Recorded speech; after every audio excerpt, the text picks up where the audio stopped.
हिमाचल प्रदेश के मुख्यमंत्री सुखविंदर सिंह सुक्खू ने भाजपा विधायक दल पर पलटवार किया। मुख्यमंत्री ने कहा कि भाजपा में गहरी गुटबाजी है। उन्होंने तंज करते हुए कहा कि विधानसभा में रणधीर शर्मा का गुट नियम 67 के तहत चर्चा की मांग कर रहा था। उन्होंने कहा कि भाजपा जो बात कर रही है वह सही नहीं है।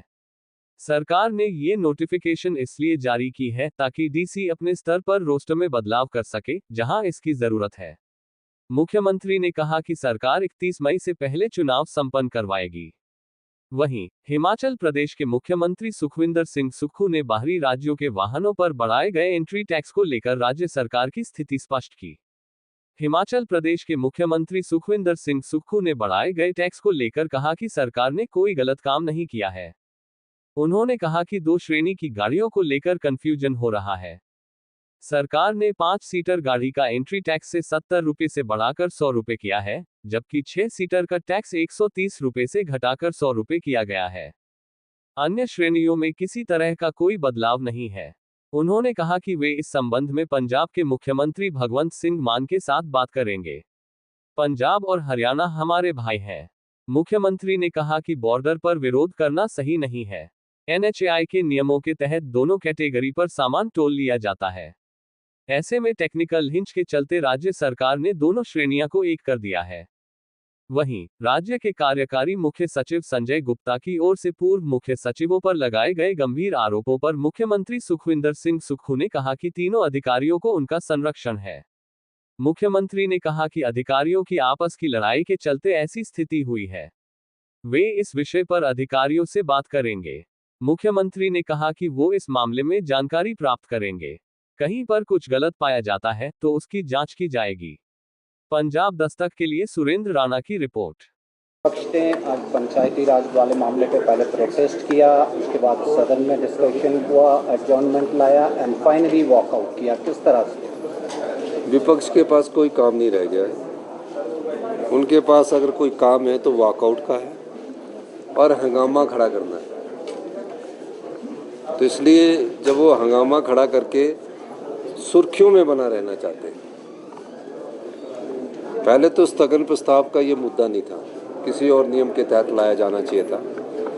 नियम 130 है, नियम 62 के तहत भी ला सकते थे। स्थगन प्रस्ताव अधिकार जरूर है, लेकिन किन परिस्थितियों में है।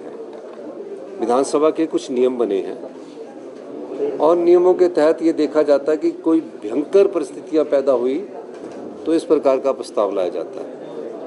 लेकिन भारतीय जनता पार्टी चाहती थी कि हम इसका राजनीतिक फ़ायदा उठाएं और राजनीतिक फ़ायदा उठाने के लिए इस प्रकार का स्थगन प्रस्ताव लाया गया। अब जो रणधीर गुट द्वारा जो स्थगन प्रस्ताव लाया गया, तो वो स्थगन प्रस्ताव में एक रूपता ही नहीं थी। वो रणधीर जी जिस गुट के भी सदस्य है, वो राजनीतिक भाषण दे रहे थे और राजनीतिक भाषण दे रहे थे। वैसे ठीक है, वो विपक्ष के नेता बनना चाहते हैं तो फिर विक्रम ठाकुर जी उठ खड़े हो गए। मैंने कहा कि आप विपक्ष के नेता बनना चाहते तो विक्रम ठाकुर जी खड़े हो गए, लेकिन उन्होंने पूरा भाषण राजनीतिक दिया। हाई कोर्ट में भी हमने ही एफिडेविट दिया था।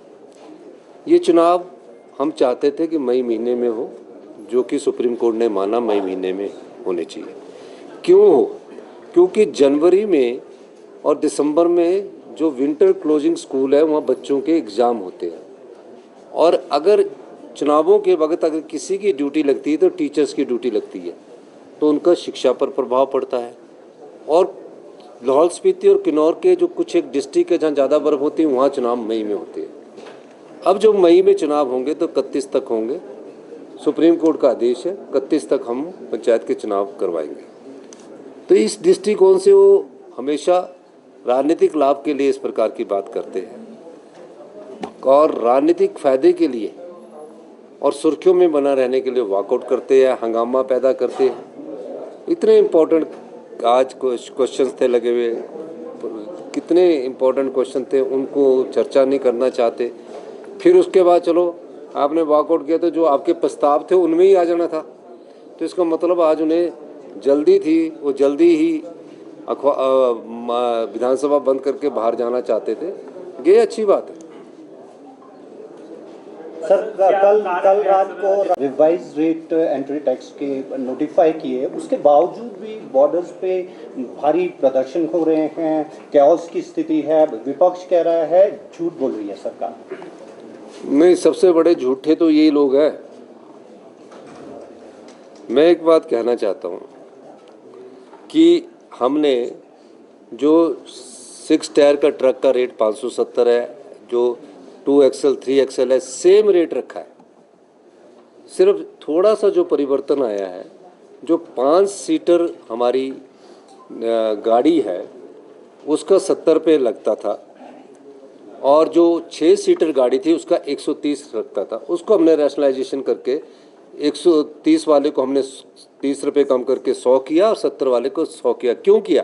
क्योंकि फास्ट टैग से जो हिच है उस टेक्निकल हिच के अलावा है, उसको हमने रैशनलाइजेशन करके नोटिफाई कर दिया। इसलिए किसी को भी पिछले रेट के हिसाब से ही सब कुछ लग रहा है।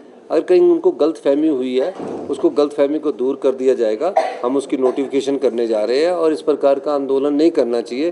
पंजाब भी हमारा भाई है, पंजाब भी हमारा भाई है, हरियाणा भी हमारा भाई है। जब हमारे बस से जाती है तो वहाँ हमारी बसों को 3000 रुपये लगता है। हमने तो नहीं कहा, लेकिन एंट्री टैक्स जो टोल टैक्स है कोई मेरे समय का नहीं लगा है, ये 40 साल से लगा है, टोल टैक्स लगा हुआ है।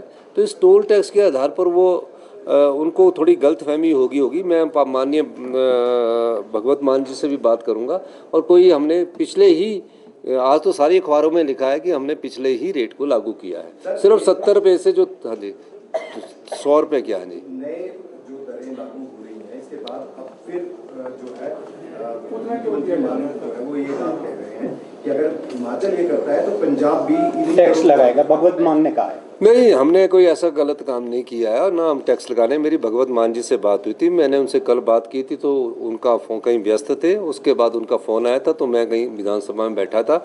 आज सुबह मैंने फिर उनको फ़ोन किया तो उन्होंने कहीं व्यस्त होंगे तो उनसे बात कर ली जाएगी, क्योंकि पुराना ही टैक्स है, इसमें कोई नहीं। सिर्फ 2 जगह जो कन्फ्यूजन हो रहा है, जो 6 सीटर से ऊपर वाली गाड़ी जिसमें पिछले साल 130 लिया जाता था, पहले भी 130 लिया जाता था, उसको 130 से घटाकर हमने 100 रुपये किया। 70 रुपये जो 5 सीटर था उसको भी बढ़ाकर हमने 100 रुपये किया। एक रैशनलाइजेशन किया, यही है, बाकी कोई चेंजिंग नहीं है। सर कल एक महत्वपूर्ण मुद्दा सामने आया है, जो सरकार की इमेज है वो एक ईमानदार सरकार की इमेज है। जो वर्तमान चीफ सेक्रेटरी हैं उन्होंने पुराने 2 अधिकारियों RD धीमान